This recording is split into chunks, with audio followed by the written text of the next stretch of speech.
April 6th. The true test of character doesn't show up when things are going great. It shows up when everything feels like it's falling apart. Epictetus said, "What really ruins our character is not a few mistakes, but when we constantly compromise our values. It's not the big moments, it's the quiet ones where you let your standards slip. We all know someone who's calm until pressure hits. That's when the real character shows. And it's not about being perfect, it's about staying true to your values, especially when it's hard. You need anchors, non negotiables, things you'll stick to no matter how much stress you're under. That's how you build character you can trust, even when life's a mess. So, today, pick one value you believe in: discipline, kindness, honesty. Then check if your actions are backing that up constantly, consistently. This is going to be your personal test. This is day 16 of 365. Pressure doesn't build character, it reveals it. Follow for your daily truth that strengthens your core. Again, this one spoke to me, and it was not just we got to prepare yourself for negativity. That's going to happen. You brush that off, move forward. That's already been discussed. But what really spoke to me this morning was how to respond to the negativity and move forward. You see, normally, prior to this, I was kind of on the cusp of realizing this, but nevertheless, you see the negativity, you know there's negativity, so you remove yourself and completely avoid the negativity. But I found by doing so, you don't build a resilience to the negativity that you're going to face in the first place. And it was, and part of the quote that Marcus Aurelius said, one of them was, "No one can implicate me in ugliness, nor can I be angry at my relative or hate them." And the point of this preparation is not to write off everyone in advance.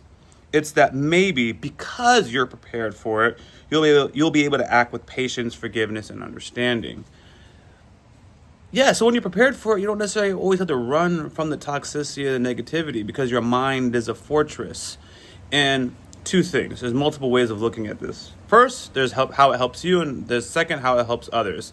I'm actually going to speak about how it helps others. The world is negative, our family's full of negativity, and if we who are enlightened or on a path to betterment, it's not that we're better than other people, but we are actively on a path to betterment. If you're watching this video, you are trying not to be the same person you are yesterday.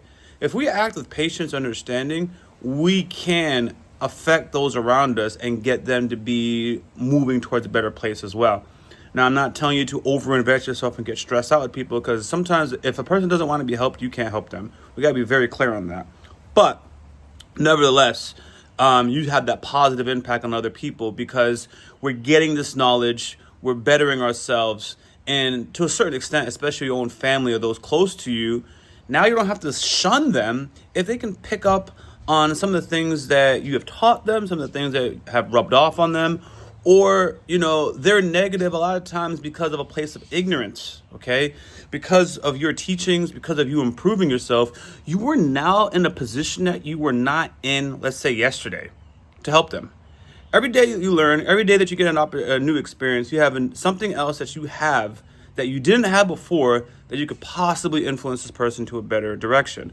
Again, I'm not here to save the world, personally. I'm not telling you to overinvest in yourself. I'm just showing you a point of view if you care about others. The second thing is yourself. I find, a muscle that's not trained only gets weaker.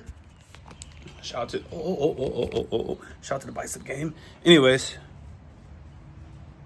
train yourself to handle this negativity without it affecting you, right? So if you get all these teachings, Stoicism, building walls, building fortresses, but your walls aren't being tested, you don't actually know if you have functioning walls. So I think it's also an important part of living life freely, is that we don't have to avoid a particular room. Think about the pursuit of freedom.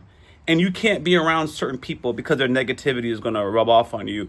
That is a form of freedom that you can't experience because you can't even go into that chat room. You can't go into that comment section. You can't go into that room. You cannot answer for that relative. Relative comes over. Now you're in your room. You're not even free to walk around your own house because you're avoiding that negativity.